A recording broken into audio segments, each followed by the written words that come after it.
Welcome back. So I thought I would share my thought process of during the time that I decided to quit my job in nursing and up to about a week after. So I quit my job for reference. I quit my job March 20th, 2026. It had been a long time coming, but I just didn't know like if I was actually going to quit or if I was just, going through burnout or just bored, need a change. There was like a lot of different things swirling about in my head, right?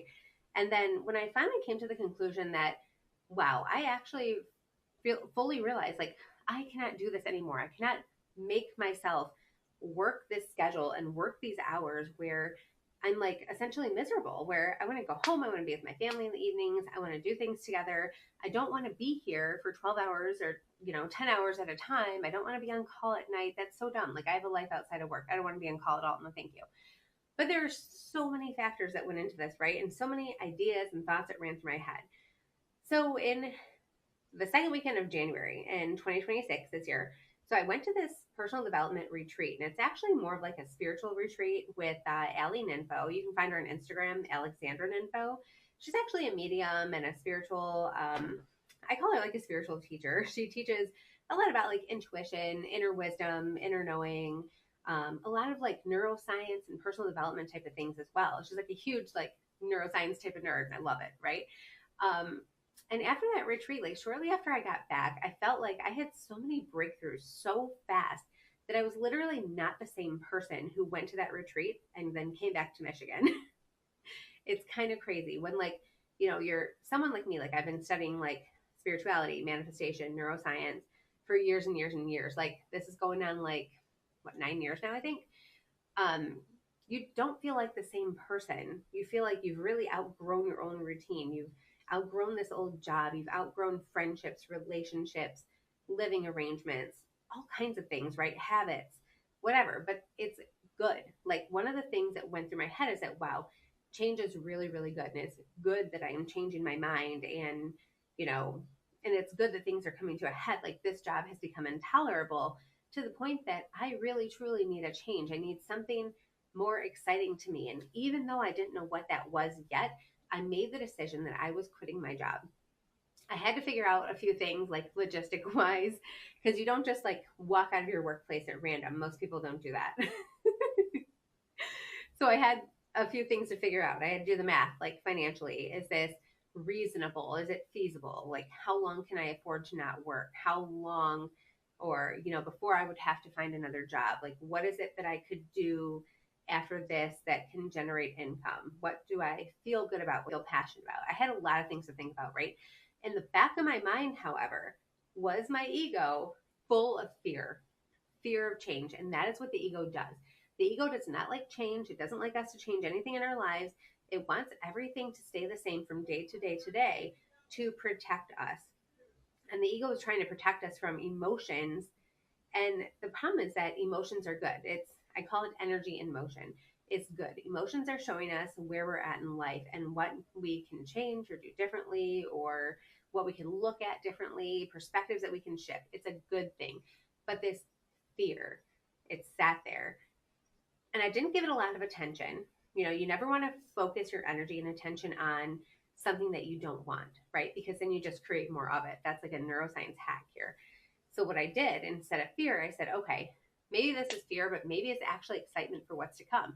I don't know what's to come yet, and I don't need all the answers, but the fact of the matter is that I am doing something different, and it doesn't matter what it looks like, but I'm going to make it the best thing in my life, the best experience of my life. And I held on to that thought process. I held on to that ideal, that belief that the better it gets, the better it gets, and the best is yet to come. And that might sound super cliche to some, but I literally had to trick my brain, to brainwash myself, and to mindset hack myself into saying, I will not give into fear. I will not give into ego, because that shit's not real. The ego and fear have no control over us until we give it control over us. The thing is that the soul is here, is expansive, is limitless. Not even the sky is the limit. And we have to go with that. Sometimes, like change, like leaving a job, moving, ending a relationship, making a financial decision, sometimes it can feel scary, but at the same time, it feels right. And that's the other path. That's the other half of this conversation is like this fear that I had to overcome, lots of old limiting beliefs that were creeping in that I had to immediately address and be like, nope, that's not my identity. I don't identify as this. I don't identify as that. I don't identify as afraid. There's nothing to be afraid of. It doesn't matter. You never fail. You learn. You can always find another job in a year, whatever. I had to like retrain my brain so many times. Then, so the other half of this now, so we talked about fear. Oh my God, I lost my thought process. Okay. So I remember what I was going to say. So the soul is expansive. Your soul is here for a reason. It's on purpose, for a purpose. Like, you're expansive, you're limitless, you're capable. But we often have to like brainwash ourselves and train our brains to get behind truly believing that. Otherwise, we end up succumbing to the fears and the programming and the scarcity and the lack that has been so deeply rooted within so many of us for so long, right? And entrepreneurship can be scary as shit for some people. I mean, I read a statistic earlier today, actually, that 10% or less of the population are entrepreneurs.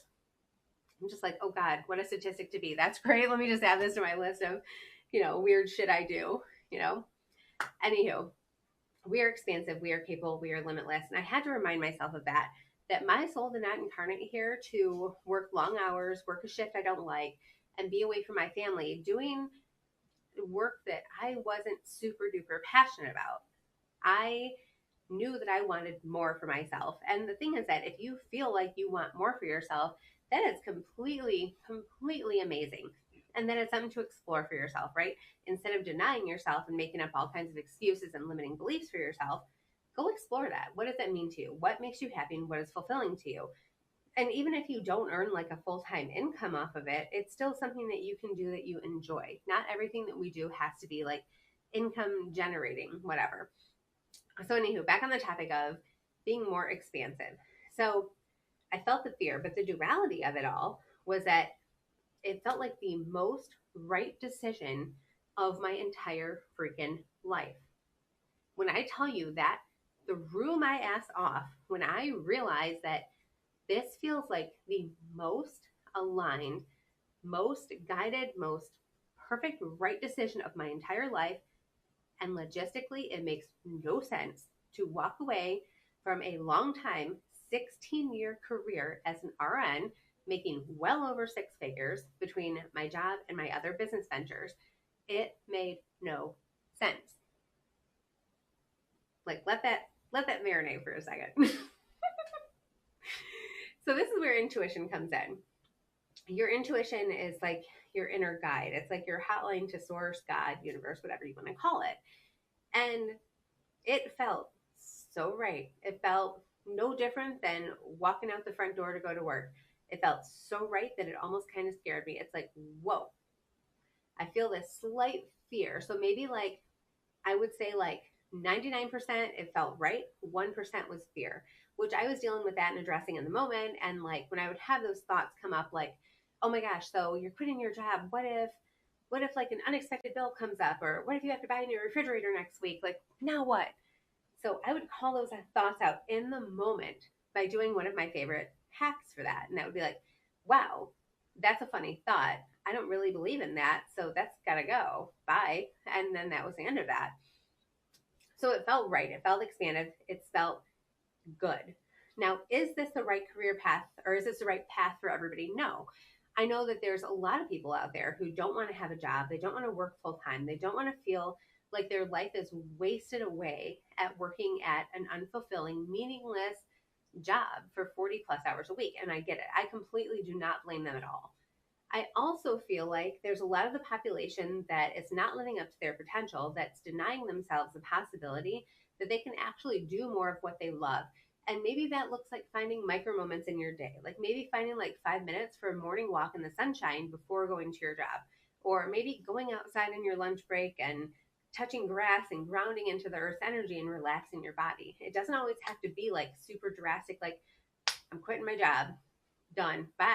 I don't know what I'm going to do, but I'm quitting my job. I mean, that's just not something that's easily, feasible for every single person on the planet. Now, am I going to tell anybody to quit their job? No, but I get it. I wanted to for a very long time. I literally mean years. I have not wanted to work for someone else for a very long time, but I didn't know what was on the other side of that. I didn't know what that would look like. I didn't know what that would lead to. I didn't know what kind of opportunities I would either be creating for myself or that people would be approaching me with. I didn't know. And even like on my last day at work, I still was like, maybe I'll open a coffee shop. I'm not really sure what I'm going to do. Sorry, chocolate, dry throat. I'm not sure what I'm going to do.